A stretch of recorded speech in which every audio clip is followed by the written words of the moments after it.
اقيل لك خلوا على صحن واحد. لا خلوا صحنين. صحن واحد اوجه بعيني تشبع. اوجه عند رجال واحد. يعني قلطه ثانيه. ايه قلطه ثانيه وليه ما تقلط؟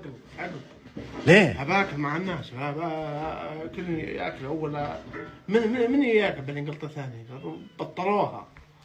اي والله عقبك تبيني والله شبه طيب يلا تكره هنا يومك بعروس وهذا ياكلون. لا خلاص بطلوها. حتى الحريم ترى ما يقلطون عقب رجال.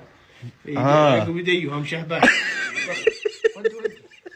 يعني انت ما عندك استعداد تقلط على قلطه ثانيه؟ لا عقب يديني. ايه من زيدين مشهبان. لا والله يا الدنيا تغيرت الدنيا. لا هذا واقع. ولا من اول نمشي غلط والحين صححنا. ايه امور والله يمكن امور كثيره تصحح والله